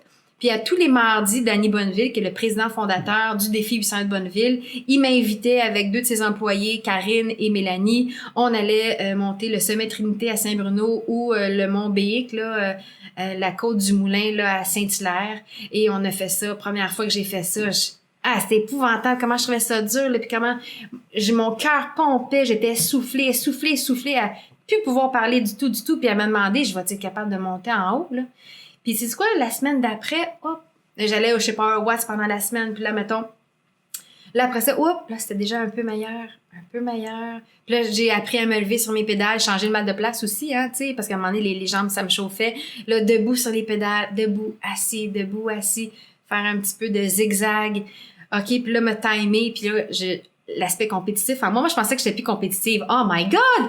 J'ai vraiment compétitive encore! Parce que, tu sais, j'aurais pu juste essayer de faire ce que j'avais à faire. Non, là, je voulais le faire plus vite. le faire toujours plus vite. Moi, j'aime beaucoup la vitesse. Je suis pas tu sais, si on me donnait le choix, Annie, l'année prochaine, veux-tu faire 200 km ou tu veux faire encore 125, mais retrancher Rapide, 1 heure? Rapide, là, vraiment dans le tapis, puis tout donner, là, puis que tu arrives au fil d'arrivée, puis que tu sois plus capable d'avancer, va te donner la deuxième option. Je veux comme être le plus rapide possible, puis vraiment comme tout donner là, pour avoir vraiment le goût de vomir, mais pas trop de longue distance. C'est comme plus que 125, là, me semble, je pense que j'aurais de la misère. Peut-être que là, je dis ça, peut-être que dans 5 ans, vous allez me voir faire 200 km. Là. Il y aura peut-être des étapes, mais... Je me rappelle avoir déjà dit, je vais jamais courir plus que 10 km. Ah oui, hein, mais moi, j'ai commencé à courir cet été pour mon entraînement. Là, je marche 1 km de réchauffement, puis je cours 5. Puis après mon 5, dans mes oreilles, là, j'ai comme une application qui va dire « Oh, vous avez parcouru 5 km. » Je dis « Yes, OK, bye, j'ai fini. » Là. Je trouve ça vraiment assez. Ouais, c'est quelque chose. La course et le vélo... Mais je suis vraiment contente, vraiment contente de me ressentir à nouveau comme une athlète, d'avoir tout changé au niveau de mon plan alimentaire, puis d'avoir vu les améliorations aussi sur mon corps, tu sais, d'avoir revu qu'il y a encore des muscles qui sont là derrière les petites couches de graisse de nouvelles mamans, puis je les assume très bien, les nouvelles courbes, mais je suis encore capable de resolidifier mon corps, retonifier le tout, puis avoir du plaisir à faire du sport. Maintenant, le vélo, je trouve ça, c'est très, très, comme on dit en anglais, time consuming. Ouais. Ça prend beaucoup de temps. Alors là, je m'en vais justement dans le sud bientôt avec mon petit garçon pour me reprendre parce que je trouve qu'il me manque une semaine de congé d'été que j'ai pas eu avec lui, là, parce que je l'ai passé à travailler sur le défi qui s'en venait, puis aussi à essayer de faire des sorties de vélo là, quelques samedis. Des fois, on n'a pas le choix. Hein. Il y a eu des sorties que c'était les samedis. Alors, mon conjoint gardait mon petit, puis tu sais, quand je revenais le soir, là, je me sentais que j'avais perdu un autre samedi puis un autre dimanche. Alors voilà, c'est un grand défi de jongler avec toutes ces balles, puis d'être équilibrée, d'être une maman très dévouée, puis d'être une employée aussi parce que j'ai un travail, puis d'être Annie, l'ancienne athlète qui veut se remettre en forme, puis qui inspire aussi des gens, je pense, autour d'elle à être capable de concilier tout ça, puis tu sais c'est un grand défi, mais j'aime mieux essayer de le faire que de rester inactive, tu sais, parce que ça m'a vraiment rendue plus active, puis mieux dans ma peau, puis plus groundée, puis j'avais encore plus d'énergie avec mon gars. Ça aussi, il faut le dire. Tu sais, c'est du temps, des fois, que j'avais l'impression, une culpabilité, du temps que je lui enlevais avec maman, mais il était aussi avec son papa, ce qui est bien correct. C'est bien correct de passer du temps avec son papa sans que maman soit là, parce que c'est une dynamique différente. Alors, somme toute, là, c'est très positif. Est-ce que c'est un de tes désirs, inconsciemment, d'inspirer les filles dans ta situation, les mamans, à rester en forme, à continuer, à bouger, à faire des choses? Tu sais, mon premier objectif, c'était pas d'inspirer vraiment nécessairement les autres. Là. Je me disais, je vais essayer moi-même de le faire, d'abord et avant tout, puis de le réussir. Mais j'ai vu comment c'était difficile. J'ai trouvé ça vraiment très difficile cette année d'avoir un plan alimentaire, de perdre du poids, d'avoir la discipline aussi, parce que là, tu sais, des fois, il fallait que je mange un repas, puis je faisais un autre repas pour mon fils et mon conjoint. J'ai trouvé que c'est un grand défi. Je vous cacherai pas que c'est pas si facile que ça. Puis pour l'année prochaine, je sais pas comment je vais m'organiser si je veux refaire le défi. Mais je pense que c'est faisable et je pense qu'il y a eu plus de retombées positives que négatives. Tu sais, quand on réussit à... Puis oui, des fois, j'ai fait du rouleau dans ma chambre à 5h30 le matin. J'espère que le petit va pas se réveiller tout de suite, là, parce que là, j'ai besoin de rouler, là. Faut que je roule au moins 1 heure. Puis, il y a des façons, tu sais, il y a des façons On finit par en trouver. On finit par en trouver. Puis ça, c'est une affaire, si je peux inspirer les gens, c'est que ça nous donne de l'énergie de faire du sport. Pas juste du vélo, pas juste la course. De aller dehors, aller bouger. Sortez, là, mettez vos souliers de course, allez marcher. On marche, puis d'un pas rapide. On regarde pas notre téléphone, on met notre musique, on met de la musique entraînante, puis on marche. On commence par 20 minutes, 30 minutes, 40 minutes. Vous allez voir comment ça va vous faire du bien. Tu sais, moi, j'incite personne à faire 125 km demain matin ou, tu sais, juste de bouger, d'avoir des saines habitudes de vie, de prendre, tu sais, dans le métro, quand je prends le métro, je prends tout le temps les escaliers, standard, pas roulant, là, tu sais. Je me stationne très souvent assez loin de la porte. Je suis jamais la seule qui va comme rouler en rond pour trouver la place la plus près. Ouais. Non, je suis toujours stationnée dans le fond, puis je marche. C'est bien correct, je marche. C'est correct. Alors, des petites habitudes comme ça que j'ai développées au fil des ans qui font en sorte que je me sens Reste active. Reste active, oui, c'est ça, de rester toujours active. Annie, tu as été très dans les médias pour ta vie privée. On le voyait avec des copains à l'époque. Maintenant, on était très effacés. Oui. Par choix, je pense. Oui, vraiment par choix, parce que quand tu vis tes amours au grand jour, quand les séparations arrivent, tu pognes la dérive. Je viens de l'inventer celle-là. Non, mais c'est vrai dans le sens que, tu sais, quand t'as exposé beaucoup ta vie personnelle, et c'est pas tout le monde qui va lire l'article où tu t'es séparé. Puis là, plus tu rencontres de gens, puis comment ça va avec un tel, puis comment ça va avec Monsieur X, puis ben là faut que tu réexpliques, puis là faut que tu te replonges là-dedans sans faire de jeu de mots, haha. Faut que tu te replonges dans ces émotions-là, puis non, moi je me suis dit après 2011, j'avais été en couple avec un homme d'affaires avec que j'ai beaucoup aimé. Je vais juste nommer son prénom, Jocelyn, pour ne pas le nommer. Puis, je m'étais beaucoup attachée à sa petite fille aussi. Et j'ai trouvé la séparation tellement difficile. J'en ai eu des idées noires, j'ai broyé du noir, j'ai eu une grande peine. Et il y a bien des gens qui étaient pas au courant que je m'étais séparée. Donc, à chaque fois à chaque semaine, j'étais replongée là-dedans, à chaque mois, parce qu'on me disait, puis comment ça va? Est-ce que t'as déménagé? Est-ce que vous avez déménagé ensemble? Puis, non, on n'est plus ensemble. Ah ouais, pourtant, vous étiez tellement un beau couple. Tu sais, là, tout ce que le monde peut te dire pour te faire du bien en même temps, pour te montrer qu'ils ont une empathie, puis une compassion, puis qu'ils sont avec toi, puis qu'ils trouvent ça dommage.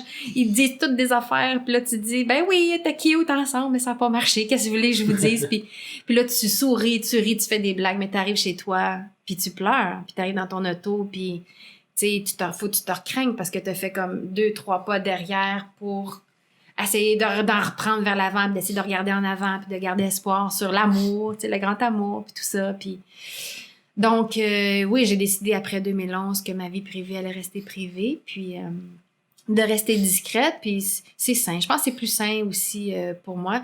Quand je rencontre les gens, je parle de tout sauf de ma vie privée. Au micro, je parle pas de ma vie privée. Mais je peux parler de ma vie privée quand le micro sera fermé. Mais sinon, j'essaie de me garder ce petit jardin-là.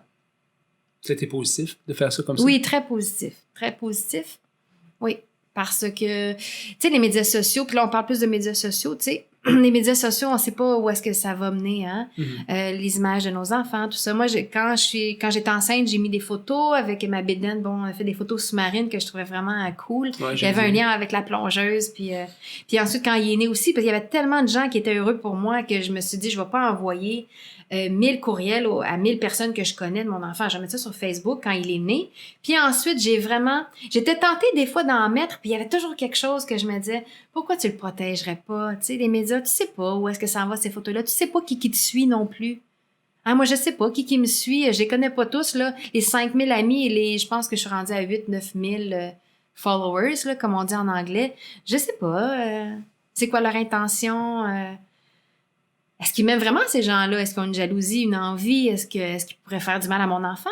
Tu sais, c'est jamais encore arrivé ici au Québec, mais ça va peut-être arriver un jour qu'on va rencontrer une personne déséquilibrée qui va s'en être pris à une personnalité publique, à l'enfant de cette personnalité-là, parce que cette personnalité-là va avoir mis tellement de photos, cette personne-là va avoir, je sais pas, développé une obsession ou une jalousie par rapport au beau garçon ou à la belle petite fille qui a engendré, tu sais.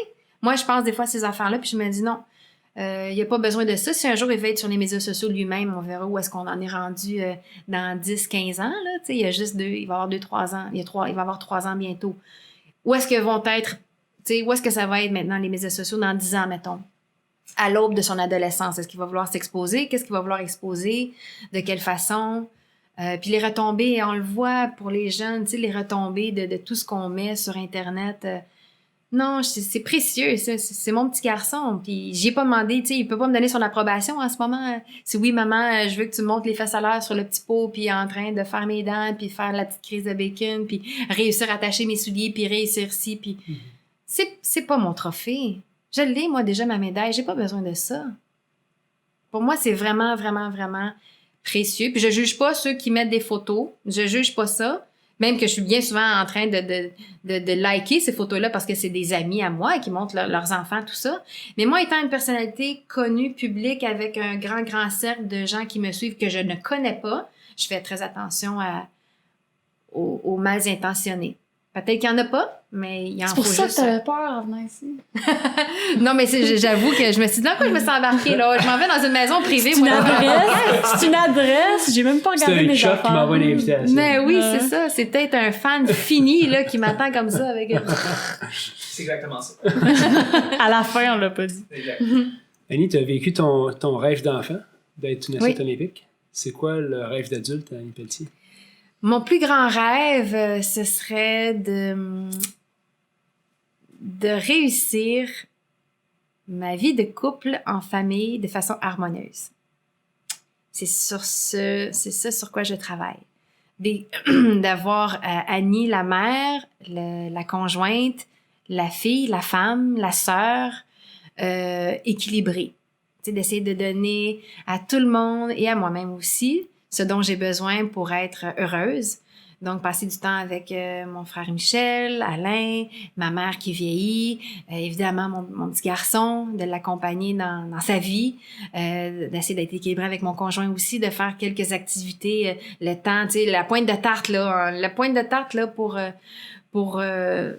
c'est dur d'avoir des pointes de tarte vraiment égales, mais essayer le plus possible d'être équilibré là-dedans, puis de persévérer, puis j'aimerais bien pouvoir me retrouver comme à, je sais pas moi, 70 ans, puis dire « Ah boy, ça n'a pas été facile, mais on a réussi. » Et si je réussis pas, de réussir... tu sais, on entend souvent, il y a des gens qui se séparent, qui se divorcent, et ils ont réussi leur séparation, ils ont réussi leur divorce.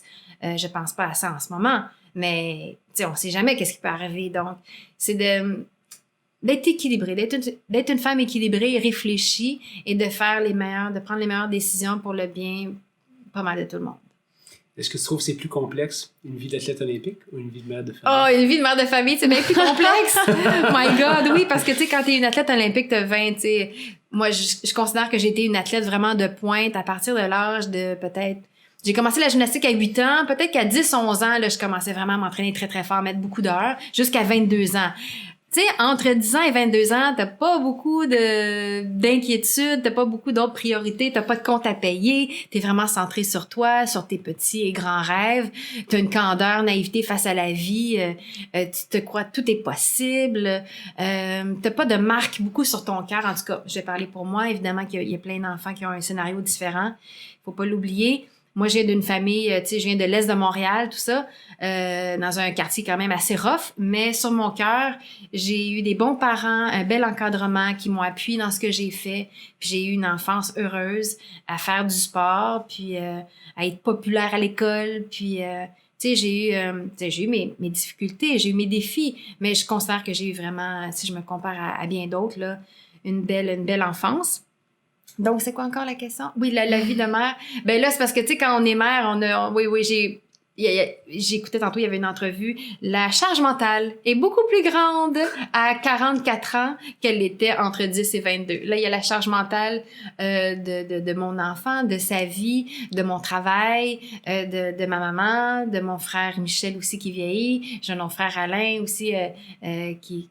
C'est mon frère que j'aime, donc on se voit pas souvent, mais tu sais, je me dis, bon, on devrait faire ça ensemble, on devrait aller bruncher dimanche. Tu sais, j'essaie de toujours... c'est une course effrénée, je trouve, la vie de 2000... Bon, évidemment, on choisit notre vie, hein, on la vit comme on l'a choisi, mais je trouve que la mienne est assez active, puis je suis toujours en train de courir ici et là, puis avoir des listes to do, là, c'est vraiment... Qui finissent jamais. Qui finissent pas! Aussitôt que j'ai fini, il y a toujours quelque chose qui... mon balcon, faudrait bien que je repeinture. Puis après ça, les carreaux dans la salle de bain, là, faut s'occuper de ça. Puis ensuite de ça, faut acheter les bottes d'Arthur parce que là, l'hiver s'en vient. Puis ensuite de ça, avec mon chum, on est dû pour un souper au restaurant. Puis, tu sais, ma maman, oui, c'est vrai, il y avait son puisard, là, ça demande comment ça fonctionne. Puis, tu sais, il y a toujours quelque chose. Alors, je suis toujours en train d'essayer de vivre le présent, mais j'ai une bonne liste, là, tu sais, de choses que je veux réaliser sur ma bucket list avant de mourir, là. Elle est pleine. Ah ouais. Elle est pleine d'espoir, ouais. Wow, c'est cool, ça. Annie, qu'est-ce que ça fait d'avoir une magnifique piscine à Fétroville? Je suis tout le temps impressionné quand je rentre avec les enfants. Moi-même, je suis, oui. Hey, ça porte vraiment de nom. Ouais. Mais moi-même, j'étais très, très impressionnée, très touchée quand on m'a appelé au téléphone, là, puis on a trouvé mon numéro à la ville de Tétroville, j'imagine. Le conseil de ville a trouvé mon numéro. Puis ils m'ont appelé puis ils m'ont dit « Madame Pelletier, oui, bonjour, je me présente, conseiller à la ville de Tétroville, je sais pas trop. Nous, ça fait très longtemps qu'il y avait des demandes pour avoir une piscine dans votre quartier d'enfance, qui est le quartier Tétroville, où vous avez grandi. Ah oui, où, dans quel coin? À côté de l'aréna, Clément Jeté. Ben oui, j'allais tout le temps là avec mes 2 frères à l'époque, puis je connais bien le coin, puis ah oui, c'est une belle espace. Puis oui, puis on aimerait ça que la piscine porte votre nom. Oh my quoi? Mais là, je suis pas morte, moi, là. Attendez une minute, allez-vous mettre comme un trait d'union entre mon prénom puis mon nom de famille? Je suis pas morte, je suis pas morte de vous le juger, je suis pas morte. Puis là, ça vient avec des responsabilités, ça. C'est un devoir, tu sais, c'est une grande source de fierté, mais en même temps, tu veux pas faire de gaffe, là, tu veux être Annie Pelletier arrêté en état d'ébriété. Oui, non, mais écoute, c'est arrivé à plein de gens qui étaient, moi je bois pas d'alcool, là, en passant, très rarement. Mais oui, ça aurait pu m'arriver, ça arrive à n'importe qui, je pense, hein. Je pense qu'on a tous passé près, à un moment donné, d'être à 0.009, là, mettons, là, tu sais. Donc, mais tout ça pour dire que j'ai vu ça comme avec, vraiment un des plus grands honneurs que j'ai reçus parce que c'est un bâtiment, tu sais. Il est magnifique pour ça. Ouais, qui porte, oui, pour les jeunes, pour les enfants, tu sais, avec la petite piscine, là, tu sais, la petite plage qui descend, puis là, le palmier qui fait de l'eau, puis là, je sais, là, moi, je suis là assez régulièrement avec Fiston. Est-ce que tu payes? Ah, c'est gratuit, hein? C'est gratuit, comme là? Ben, peut-être pas les cours, là. Non, c'est ça, mais je te l'ai fait. Non, le bain libre, c'est gratuit. C'est pas gratuit parce qu'il manque tout le temps des casses de bain puis il manque tout le temps des lunettes. Ah, c'est ça coûte tout le temps 5-6 d'affaires de même. Non, fois 3. fois 3. Ah, puis Maxime veut sûrement des lunettes aussi, fait que fois 4. Ça, c'est très drôle. C'est ça qui coûte cher. Ouais, mais c'est gratuit, oui. Faut que t'amènes faut que tu fasses ton sac avant de partir, hein, Maxime, avec les 3 enfants. J'oublie tout, hein. Je te dis, j'oublie tout partout dans la vie. C'est vrai? Mes crayons, mes affaires. Le to-do list, pour moi, il est là-dedans, là. Puis c'est écrit genre, tu sais, mets ton manteau le matin, là. Presque. Ouais, tellement d'affaires dans la tête, mais... Mais tout ça pour dire que c'est un grand honneur. Puis surtout, c'est quelque chose de tangible. Tu sais, quand ça a été ouvert, mon père était vivant à l'époque, là. Il est décédé depuis, mais, tu sais, pour moi, de le voir là, c'est tout de même son nom de famille à lui, puis à mon grand-père, tu sais. De voir le nom, tu sais, d'être intronisé dans des temples de la renommée, que ce soit le Panthéon des sports, le Panthéon, j'ai été intronisé au Temple de la renommée olympique du Canada, des grands honneurs qui m'ont beaucoup touchée. Mais c'est comme un peu, tu sais, c'est comme une soirée, là, extraordinaire, là, t'es la princesse de la soirée, le prince de la soirée, ton nom est dans un panthéon, dans un temple, mais c'est pas très tangible, hein, on s'entend. Puis les gens oublient, tout ça. Tandis que ça, là, tu sais, j'arrive à ma piscine, puis là, ça me touche à chaque fois. J'ai des selfies avec mon garçon devant la plaquette en avant. J'en ai plusieurs. Oui, à chaque fois qu'on y va, je pense que je fais un selfie. Hey, on va prendre un autre selfie. Tu sais, tout d'un coup, qu'à un moment donné, ça changerait. Non, on sait jamais. Mais non, c'est un grand honneur, c'est sûr. Puis pour moi, non seulement c'est un honneur, mais tu sais, de savoir que que cette piscine-là, qui porte ce nom-là, il y a des gens, des enfants qui vont dire « Hey, maman, est-ce qu'on va à la piscine Annie Pelletier? » Puis on m'en parle beaucoup, hein, dans mon entourage, à la garderie, au CPE, quand je vais faire des conférences dans les écoles du quartier, on me le dit ça. « Oui, hey, nous, on est allés à la piscine Annie Pelletier, puis c'était le fun, on a eu du plaisir. » Puis de savoir qu'ils ont bougé, tu sais, grâce à la piscine Annie Pelletier, ben c'est tant mieux. De savoir qu'ils ont eu du plaisir avec leur papa, leur maman, papi, mamie, c'est super. Tu sais, quand je vois des grands-parents qui arrivent à la piscine avec leurs petits-enfants, oh mon Dieu, hey, je deviens les larmes aux yeux parce que je me dis que mon père a jamais eu le temps finalement de venir à la piscine Annie Pelletier, la piscine de sa fille avec son petit-fils.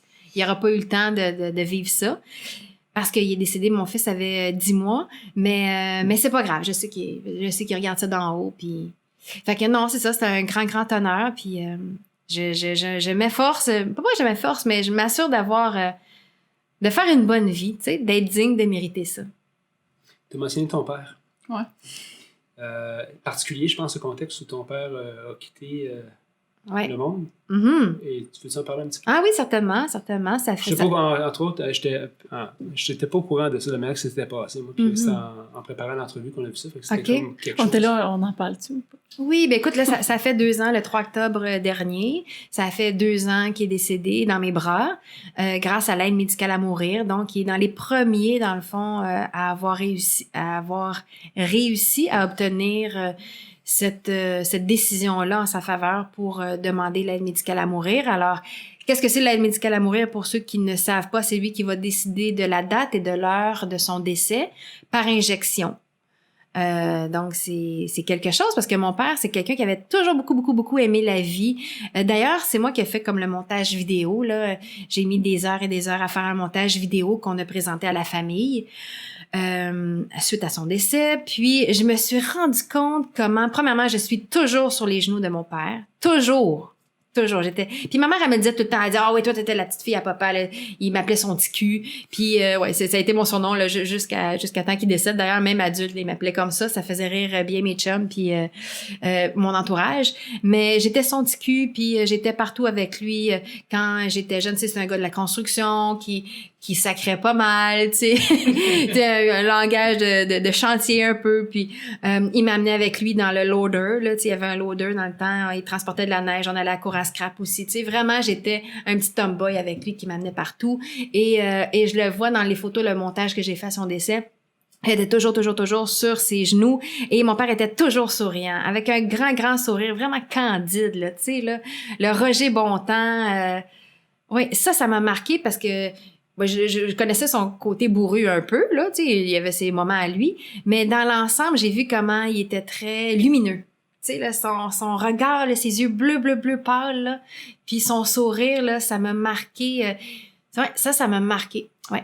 Et donc, cancer du poumon, janvier, moi j'ai accouché en décembre 2015. En janvier, déjà, il filait très mal. Il avait commencé à perdre du poids. Il y avait des tensions ici au niveau du cœur. Là, tu sais, ça lui pinçait le cœur. Il a commencé à lui passer des tests. Il avait 75 ans. En fait, 74. Il a eu 75 en février. En juillet, après tous les tests, ça a été quand même très long. Ça se dégradait. Finalement, on a eu le diagnostic en juillet que c'était un cancer du poumon, stade 4. Il n'y avait plus grand-chose à faire à part de la chimio palliative qu'il appelle, qu'il a refusé d'ailleurs. Ça aurait pu lui donner peut-être, on nous disait, entre 1, 2 ou 3 mois de plus, mais ne pouvant nous assurer de la qualité de vie qu'elle allait vivre pendant ce mois, ces 2 mois ou ces 3 mois-là de plus, lui a décidé de pas accepter ces traitements-là. Et rapidement, c'est un gars quand même, étonnamment, c'était pas un gars qui était si fier dans le sens, c'était pas un fier-pète, mon père. C'était un gars de construction, puis des fois, d'ailleurs, anecdote, il venait me porter à la gymnastique quand j'avais 8, 9, 10 ans, puis il mettait son manteau de fourrure par-dessus son pyjama, puis son casque de poêle, puis ses bottes par-dessus comme tout. Il avait de l'air comme quasiment d'un itinérant, là, tu sais, là, ça dépassait de partout, là, il y avait du poil partout, puis là, il attachait pas son manteau, puis là, tu voyais son pyjama en dessous, puis tu sais, avec les couettes un peu écoitées, puis lui, il se borderait pas de ce que le monde pensait de lui, tu comprends? Mais il y avait quand même une fierté. Pareil, il était très fier de sa fille, tout ça. Mais il y avait quand même... Donc, j'ai réalisé à la fin de sa vie qu'il y avait une fierté, une dignité, que lui, il voulait pas mettre des couches. Il voulait pas se rendre jusque-là. Il voulait pas dépérir. Il voulait pas perdre sa tête. Il voulait pas perdre sa masculinité, sa virilité. Il voulait pas devenir dépendant, tout ça. Alors, il a demandé l'aide médicale à mourir. Il se savait condamné. Donc, il dit pourquoi je pourrais pas choisir rapidement? Il dit, je sais que je vais mourir anyway. Moi, au début, je disais, ouais, mais tu veux pas comme voir ton petit-fils le plus longtemps possible? Tu sais, dans ma tête, c'était inconcevable. Je comprenais pas, j'étais blessée. Ça me blessait. Je me disais, papa, je suis tellement heureuse que t'aies pu me voir accoucher puis que t'aies pu l'avoir dans les bras, mais il me disait, Annie, faut que tu te décentres de ton nombril en ce moment. C'est moi qui souffre. Puis ton petit, il s'en rappellera pas anyway. Il s'en rappellera pas. Tu sais, que je le prenne 3 mois de plus ou 3 mois de moins, il va pas s'en rappeler, puis moi, c'est la souffrance de plus. Puis j'ai dit, je m'excuse, t'as totalement raison. Tu sais, là, mais tu sais, puis je pense égoïstement, je voulais garder moi aussi 3 mois de plus, évidemment, mon papa, tu sais. Donc, on a fait les démarches. Il était très, très serein. Les émotions sortent. Il était très, très serein là-dedans. Puis, on a dû accepter sa décision, hein, l'accepter avec autant de sérénité que lui, évidemment, parce que c'est quand même lui qui allait passer à travers tout ça, là, tu sais. Et il a fait ça comme un grand champion olympique. Vraiment. Il a jamais douté, il a jamais hésité, les deux, tu sais. En fait, lui, il a choisi, je crois que c'était le 21 septembre ou le 22 septembre qu'il a décidé de sa date.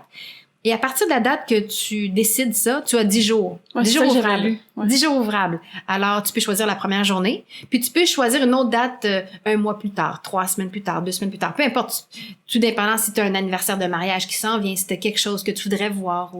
Lui, mon père, il a choisi la première date ouvrable. Hein, c'était sans équivoque. C'était le 3 octobre qu'il a choisi, puis c'était après le dîner. Alors, c'était ça, c'était... Alors, les médecins, les 2 médecins qui se sont présentés, en fait, la médecin, oui, et l'infirmier se sont présentés, puis ça a pris peut-être 20-25 minutes pour installer le tout, sortir les grandes sirènes de ces valises-là qui sont, tu sais, c'est très, très... Il y a 2 valises, en fait, parce que si ça marche pas, on a une deuxième valise. Donc, ils ont sorti ça. Là, ma mère avait préparé une petite table de chevet parce qu'il est décédé dans son lit. Où est-ce qu'il m'avait... il m'avait pas conçu là, mais où est-ce que moi, j'ai dormi entre mes parents dans ce lit-là parce que je suis arrivée dans cette maison-là, j'avais 1 an et demi. Donc, ça s'est passé dans le lit familial, dans la chambre, dans la maison où j'ai grandi. Les médecins sont arrivés, on a parlé, on a essayé de détendre l'atmosphère, mais moi, je pleurais beaucoup.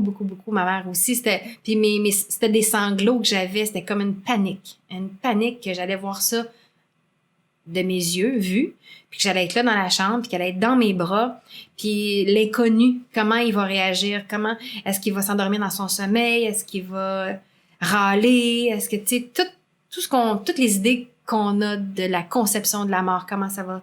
Alors, on a parlé un peu avec la médecine, nous a expliqué la première injection, qu'est-ce qui se passe, la deuxième, la troisième, puis... Mais, tu sais, il faut que tu assimiles ça vite quand même, parce que ça se passe là, tu sais, puis mon père, il va pas reculer. Tu peux reculer, hein. Il y a des gens qui reculent, il y a des gens qui disent, finalement, est-ce qu'on peut faire ça demain, après-demain, ou... Non, mon père, lui, il avait sa tête, il avait son humour, encore, jusqu'à la toute fin. Il était prêt, puis il était vraiment déterminé. Et je me rappelle de son visage, il était là de même. Ouais. Puis c'est comme, ça me semble c'est pas drôle, là, mais il y avait une face un peu comique, là, puis genre, moi, je suis capable. Moi, je suis un macho. Moi, je suis un macho, moi, je vais passer au travers. Vous allez voir, ça sera pas long. Ciao, bye. Tu sais, c'était quasiment ça, là. C'était pas, lui, il avait pas un visage dramatique. Le seul visage dramatique que j'ai vu de mon père, je vais essayer de le raconter sans pleurer, c'est quand on lui a posé la question, Monsieur Pelletier, est-ce que vous êtes toujours prêt? Est-ce que vous acceptez toujours l'aide médicale à mourir? Vous savez, vous avez toute votre tête, vous savez ce que ça implique. Vous allez décéder après la 3e injection, blablabla, tu sais. Là, il a dit oui, encore avec un. Là, donc, c'était le moment où je devais aller mettre la chanson sur laquelle il voulait mourir. C'est Jacques Brel, c'est la chanson Amsterdam. J'étais même pas au courant. Étonnamment, je connaissais bien mon père, mais ça, je savais pas que c'était sa chanson de sa vie, là, tu sais. Je m'en vais mettre la chanson, je reviens, il me fait signe en voulant dire plus fort. Fait que là, je retourne dans le salon et là, je voulais pas me tromper de piton, mais c'est le système de son de ma mère, là, des années 90. Là, OK, le piton du son, il est où? OK, là, je mets ça dans le fond. Il veut l'entendre. Il va l'entendre jusqu'à la fin. Je vous le jure, ça sonnait fort. C'est une tourne dramatique. Et là, je reviens, puis là, je pleure. J'ai les larmes qui coulent. Et là, je m'assois devant lui. Ma mère, ma mère me fait face parce qu'elle veut pas voir les injections. Puis, elle veut pas le voir, lui, décédé. Donc, elle l'a comme dans les bras, comme si vous voulez, elle tient un peu sa tête. Mais moi, je vois mes parents, les deux, dans le fond. Moi, je suis face à eux, je vois les deux. Et là, donc, on est prêt. Les seringues sont prêtes. Tout le monde, écoute, je vous en parle, j'ai encore des frissons. Et là, mon père a regardé ma mère pour le dernier regard. Puis là, il a ouvert, tu sais, mon père avait les yeux très petits, là, dans les dernières semaines, tu sais, avec la morphine, tout ça, là, tu sais, les yeux assez vitreux. Il ouvrait ses yeux, mais il y avait des petits yeux en plus, là. Là, il a ouvert ses yeux le plus grand qu'il pouvait. Puis là, moi, je le vois, là, tu sais, là, j'ai la main sur sa poitrine, son cœur. Je tiens son pouls, là. Puis là, à ma gauche, tu sais, c'est l'infirmière avec l'infirmier et la médecin. Et là, il regarde ma mère. Et ça, c'est la plus grande image d'amour que j'ai vue de toute ma vie, là. Ils se sont embrassés sur la bouche. Moi, j'avais pratiquement jamais vu ça de mes parents. Tu sais, 75 ans, là, c'est une génération où les signes d'affection, je les ai pas vus tant que ça. Je savais qu'ils s'aimaient. Je savais qu'ils se chamoyaient aussi pas mal souvent, là. Ils s'astinaient pas mal souvent. Mais je savais qu'ils s'aimaient. Mais là, de voir ça, un bec sur la bouche, qui a duré quand même plusieurs secondes, c'était la plus belle affiche du film d'amour auquel je pouvais penser, comme étant leur fille, de voir ça. le plus bel héritage, tu sais. Pour ça que, ouais, c'est ça. C'est pour ça que je veux persévérer dans ma vie et réussir cette harmonie-là dans ma famille. Et là, de voir ça, là, j'ai parti à pleurer encore plus, là. Puis j'étais comme vraiment inconsolable. Puis c'était beau, là. Puis finalement, après le baiser, là, tu sais, ma mère, elle m'a regardé. Puis mon père a regardé la docteure. Puis il a fait signe de la tête, il a fermé ses yeux. Et là, ils ont la première injection. Rapidement, il tombe comme dans un genre de sommeil assez profond. Deuxième injection, là, ils vont rincer. Deuxième injection, là, c'est encore un sommeil encore plus profond. Puis mon père, lui, a râlé. C'était vraiment comme... On m'avait dit, tu vas voir, c'est comme un gros ronflement. Puis au début, on trouvait ça même comique. Je me rappelle d'avoir souri et de dire, mais tabarouette, il va partir comme on l'a tout le temps vu. Tu sais, là, dans ma tête, j'ai pas dit haut et fort, hein. Je me disais dans ma tête, voyons, c'est une image qu'on a vue plein de fois, là. Mon père a un petit peu la bouche ouverte qui ronfle. Mais là, la deuxième injection, là, c'est devenu plus comme un râlement. Et là, moi, ça me faisait peur. Ça m'a vraiment fait peur, là, tu sais. C'était très, très intense, très chargé. Puis j'avais la main sur son cœur, puis je sentais que son corps, il se battait contre le poison qu'on lui injectait dans les veines. Je sentais là que, tu sais là, ses poumons c'était fini là, tu sais, il était vraiment condamné. Mais je sentais que le reste de son corps se battait encore comme un athlète là, tu sais, genre, hey, qu'est-ce que tu m'envoies là? Puis finalement, dans ma tête, il allait comme mourir vraiment dans son sommeil, mais c'est pas ça qui est arrivé. Il est pas mort à la 3e injection, il est mort à la 2e. Son cœur a arrêté et il est mort, tu sais, il a respiré, puis c'est en haut de la respiration, tu sais, il n'y a pas eu le exhale là, en français, l'expiration. Non, nous, il l'a pas eu. Alors, tu sais, c'est toute la nouveauté, hein. Puis là, je me disais dans ma tête, mais là, papa, me semble, c'est pas là que t'es supposé de partir de même. T'es supposé, me semble, t'es supposé ah ouais, expire, là, tu sais. Dans ma tête, là, il y a comme une pointe d'humour là-dedans que c'est tellement grave, la situation, que on dirait que ton cerveau, il tilte un peu, là. Il essaie de, comme dans le déni, puis finalement, c'était ça. À me regarder. Puis là, ma mère, elle a eu comme un gros choc, là. À la seconde, 14h10, 14h11, elle a eu un gros choc, ma mère. Là, elle a senti qu'il y a quelque chose qui a passé dans sa main parce que... Puis ma mère, c'est pas une femme ésotérique du tout, là. Elle croit pas à grand-chose de... Elle a senti vraiment qu'il y a un courant qui est passé à la seconde même où est-ce qu'il a fait... Ça, là, les prochaines secondes qui ont suivi, là, elle a eu vraiment une grosse réaction. Puis j'ai dit, t'es-tu correct? Puis là, elle a rincé pour la 3e injection. Puis c'était fini. Alors moi, je m'étais fait un scénario, tout ça. Je pensais qu'elle allait partir un petit peu plus doucement, mais ça a été, tu sais, le râlement a été très impressionnant. Puis, mais c'est comme ça qu'il voulait. Il est parti quand même comme il voulait, la journée qu'il voulait, à l'heure qu'il voulait. Puis je suis restée avec lui pendant une bonne heure et demie à côté de lui. C'est un peu, on peut penser que c'est macabre. Hein? Ceux qui nous écoutent vont peut-être, mais sachez que c'est. Moi, j'avais peur de ça, tu sais, un corps mort, mais dans le fond, il était encore chaud, puis je lui parlais, il se ressemblait. C'est sûr qu'à la fin, quand ils sont venus chercher, là, il commençait à changer de couleur, tout ça, puis il fallait le laisser aller.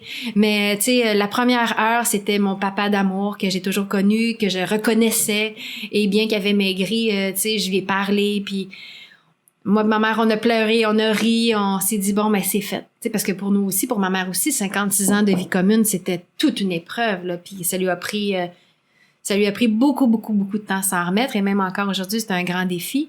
Mais moi, ma vie, elle continue. Tu sais, j'ai un conjoint, j'ai un petit garçon, là, j'ai relevé ce défi-là, j'ai un emploi à temps plein, j'ai plein de choses dans ma vie. Elle, ça a été un grand vide. Ouais. Mais bon, donc c'est ça, l'aide médicale à mourir, c'est quelque chose pour la famille aussi, d'anticiper le jour et l'heure de la mort de ton papa ou de ta maman ou d'un être cher. C'est surréel parce que t'as pas beaucoup d'écrits qui ont été faits encore là-dessus. Comment bien te préparer à ça? Puis moi, je me disais, il reste 10 jours, il reste 9 jours, il reste 8 jours. C'est le dernier week-end, c'est la dernière nuit. Moi, j'ai quasiment pas dormi la dernière nuit. Je voulais dormir à côté de lui. Puis mon frère me dit non, il dit, moi, je vais rester parce qu'il habite en haut. Il me dit, va te reposer là, avec ton gars, tout ça. Là, j'allaitais encore en plus dans ce temps-là. Je suis revenue le lendemain matin, puis tu sais, j'avais peur d'avoir un petit accident, tu sais, là, qui me retarde, là, puis que là, il me disait, les médecins vont-tu m'attendre? Puis, donc, c'est beaucoup d'inquiétude. C'est une grande année que j'ai vécue, 2016. Écoute, je pense pas me rendre dans une entrevue, mais c'est un moment assez émotionnel de des différentes entrevues qu'on a faites, je pense. Merci de partager ça avec nous autres, Annie. Ça me fait plaisir. Surtout que si ça peut aider, parce qu'il va en avoir de plus en plus d'aide médicale à mourir. Ouais, c'est nous autres, mais... C'est ça que je parlais avec Chuck, je savais même pas, je pensais qu'on avait encore pas vraiment... Oui, non, mais c'est passé, la loi est passée, je pense, en janvier-février 2016 ou peut-être même l'année d'avant, mais je pense que c'était vraiment homologué, le janvier-février. Là, c'était... Mais on n'en entend Donc, pas parler, presque. Non, c'est pas tous les médecins non plus. Il y a eu le clergé aussi qui s'est opposé à ça. Pour moi, c'est très difficile de comprendre le clergé sur ce point-là parce que quand tu vois quelqu'un souffrir, tu sais... particulièrement, il y a des scénarios comme ceux-là, vraiment, vraiment condamnés, ou des gens qui ont vraiment des maladies dégénératives, là, que leur vie est complètement un enfer, là. Tu sais, je veux dire, qui sont, eux, ces gens-là du clergé, pour dire que cette personne-là n'aurait pas droit, avec leur tête, de décider que moi, c'est assez, j'ai assez souffert ici. J'ai légué, j'ai donné un héritage à mes enfants. Ils ont les outils pour passer à travers leur vie. Maintenant, moi, il faut que je quitte parce que je deviens un boulet pour eux, parce que je deviens une source d'inquiétude, parce que je deviens une source de tristesse pour tout le monde.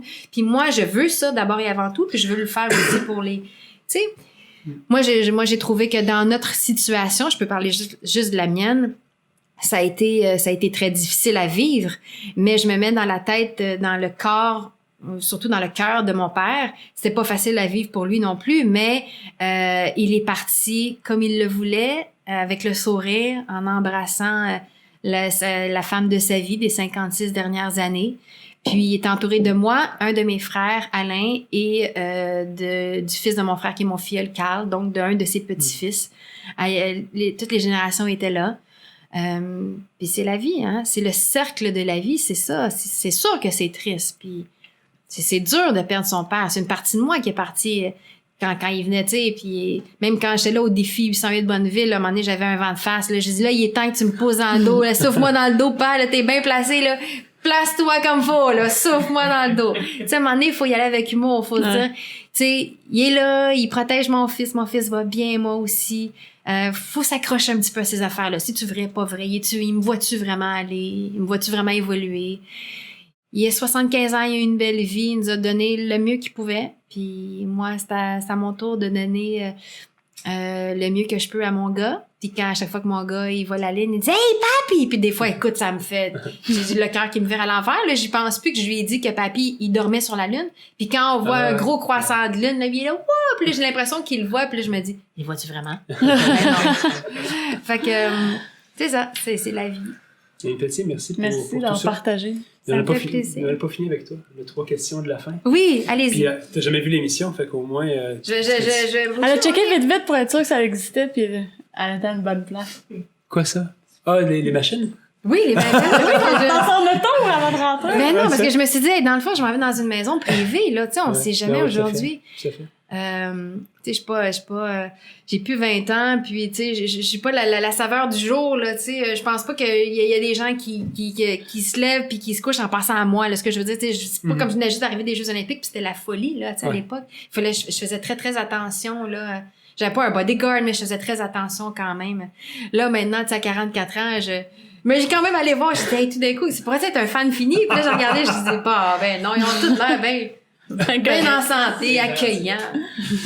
3 questions de la fin. Oui. Annie, si tu avais un livre à recommander qui t'a marqué dans ta vie, que tu aimerais recommander au plus grand nombre de personnes possible, ou si tout le monde que tu rencontrais, tu pourrais leur offrir un exemplaire. Un livre? Oh mon Dieu Seigneur, hey, je suis pas une grande lectrice. J'en ai lu quand même plusieurs livres, mais je pense que j'ai lu un livre dans une période où ça allait moins bien dans ma vie, qui était Le Secret, qui a été vendu dans des millions d'exemplaires et qu'il y a bien des gens qui ont dit « Oh, tu sais ça, tu sais ça. » Et moi, je l'ai lu, je l'ai mis en application, puis ça a fonctionné. Alors, grosso modo, c'est drôle, là, parce que Joanne Fontaine, qui vient de décéder, elle parle que ton attitude va te donner de l'altitude. Alors, si tu as une mauvaise attitude, tu vas faire du rase-motte dans la vie. Tu sais, si tu as une bonne attitude, tu risques de viser haut, de prendre de l'altitude, tu sais, puis de de toujours pouvoir, tu sais, d'avancer, puis d'aller vers la lumière, puis tu sais. Moi, en tout cas, moi, je vois ça comme ça. Et quand j'avais lu Le Secret, ça disait, pour attirer du positif à soi, faut être positive. Faut sourire, même quand t'as pas le goût de sourire. Tu rencontres des gens, t'as le cœur en mille miettes, t'es découragé, t'es en train de perdre espoir, t'es désillusionné de la vie, de l'amour, de peu importe. Essaie de sourire quand même aux gens, puis descends-toi de ton propre nombril, puis écoute les autres. Écoute ce qu'ils ont à dire. Abreuve-toi de leurs histoires. Laisse-toi inspirer par les autres. Parle moins un peu, là. Je sais que ça fait comme 1 heure au minimum que je parle, là, puis j'aime ça parler. Mais il y a des situations dans ma vie où je me suis dit, écoute les autres. Tu sais, imprègne-toi de ce qu'ils ont vécu. Eux aussi ont vécu des affaires peut-être difficiles. Puis demande-leur comment vous avez passé au travers. Fais juste mode écoute. Donc, Le Secret, ça m'a aidé à avoir une meilleure attitude, à pas me victimiser, à avoir une meilleure attitude, puis à aller au travail. Même là, je mettais le sourire dans ma face, j'écoutais ma musique, des fois, puis j'avais comme les larmes aux yeux par rapport à XY chose que je vivais à l'intérieur de moi. Puis je marchais. Tu sais, là, je me rappelle très bien, sur la rue Sherbrooke, là, entre Lacordaire et P9, là, je me rappelle très bien que je marchais pour aller au travail, essayer d'avoir des saines habitudes de vie, de mieux manger. Puis là, je pleurais de peine, de tristesse, de profonde solitude, là, que je vivais en dedans. Puis là, je me disais, ouais, mais tu sais, dans Le Secret, ils disent, là, ils disent qu'ils vont sourire. Fait que là, je pleurais, là, puis c'est comme ça. Ah, là, excusez, là, j'ai dit, c'est dur. J'avais une coupe de sac là-dedans, là, puis genre, ouais, t'es capable. Puis, tu sais, là, d'essayer d'arriver au bureau, puis dire, salut, ça va bien? Oh, ça va aller. Puis, tu sais, d'essayer de sourire à la dame de la cafétéria. Puis de sourire à la dame, là, tu sais, que ça fait 35 ans, là, qu'elle a l'accueil, là, à l'accueil, tu sais, c'est la femme de l'accueil, là, tu sais. De sourire parce qu'elle me sourit. Peut-être qu'elle aussi, elle a vu plein d'affaires, puis elle me sourit pareil. Puis là, tu souris à un, tu souris à l'autre. Puis là, un qui dit, pis, comment ça va? Ben, ça va mieux. Ça pourrait aller mieux, mais ça va déjà mieux que ça allait. Donc, tu sais, je sais pas, pour moi, ça m'avait aidé de prendre conscience de mon attitude par rapport à mes sentiments. Puis de foncer, de regarder en avant, puis de garder espoir. De garder espoir qu'il y a quelque chose d'autre, Le nuage, à un moment donné, va se tasser. Puis, on en passe tous des nuages, puis je suis pas pire que d'autres, puis je suis pas mieux que d'autres, puis c'est mon karma. Faut que j'ai ça à vivre, let's go, on avance, qu'est-ce que t'as à apprendre de ça? Puis oui, c'est blessant, demain, ça va être une autre journée. Ça, je me disais ça souvent. J'ai vraiment de la peine aujourd'hui, je continue à sourire, puis demain, c'est une autre journée aussi. Peut-être que ça va aller un tout petit peu mieux. Ça va être un petit peu moins lourd. Des fois, t'as des 2-3 pas en arrière, 5-6 pas en avant, et puis à un moment donné, tu te rends compte que tu te lèves un matin et tu te dis « Hey, j'ai pas pensé à telle personne, ça fait au moins 2 semaines. J'ai pas pensé à telle blessure, à telle trahison que j'ai vécue. Ça fait quand même quasiment 6 jours. Ça fait 6 jours que j'ai pas repensé à ça, puis là, je viens d'y penser parce que là, je vous le dis, tu sais, là, tu y penses que tu y as pas pensé, puis ça te fait plus le même effet. Mm-hmm. C'est un petit peu plus léger, puis ça relativise, tu relativises les choses, tu te dis, tu sais, c'est moins pire que ça en a de l'air, tu sais, parce que des fois, plus t'es dans le noir, hein, plus il fait noir quand t'es dans le noir. Tu sais, à un moment donné, quand tu décides de lever ta tête un peu, puis de regarder ailleurs, puis de voir que le soleil peut briller encore, tu sais. Puis on fait tous des erreurs, puis on peut tous avoir des regrets, puis let's go. On n'y a pas personne de parfait, fait essaie d'avancer, avance. Puis crois-y que tu vas être capable à nouveau de sourire honnêtement et authentiquement. Là, tu te forces un peu, là, en ce moment, là, mais crois-y qu'à un moment donné, ça va redevenir ton sourire naturel, tu sais. Annie Pelletier, s'il y avait une chanson sur le soundtrack de ta vie, comme ton père a choisi une chanson, Amsterdam. ça serait quoi la tienne? Mais je pense que ça va être Don't Stop Believin' de Journey. Ah oui, vraiment, cette tune-là, à chaque fois, j'ai des frissons. Tu sais, j'ai écouté beaucoup Céline Dion, là, quand j'étais aux Jeux Olympiques. It's All Coming Back to Me Now. Puis ça a été vraiment la chanson de ma performance olympique.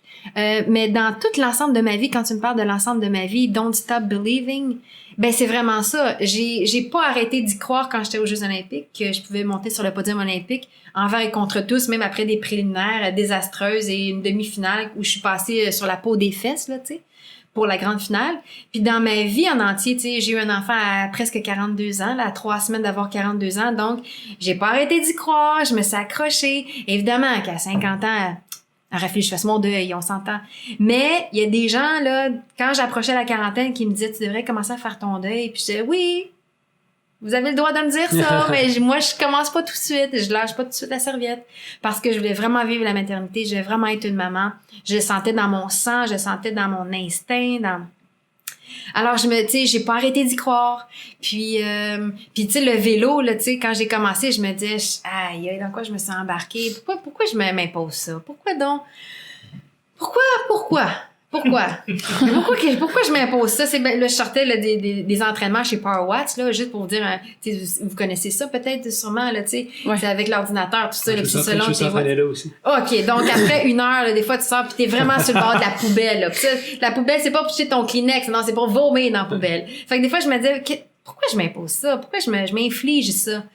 Puis bien souvent, je me disais, gars, continue d'y croire. Là, c'est sûr que c'est dur ta remise en forme, là, tu sais. Mais à un moment donné, là, ton cardio, je peux pas croire, il va s'améliorer. Puis tu vas mieux te pacer aussi, là. Tu vas mieux te... Apprendre à gérer l'effort. Apprendre à gérer l'effort, merci pour les anglicismes. Okay, ouais.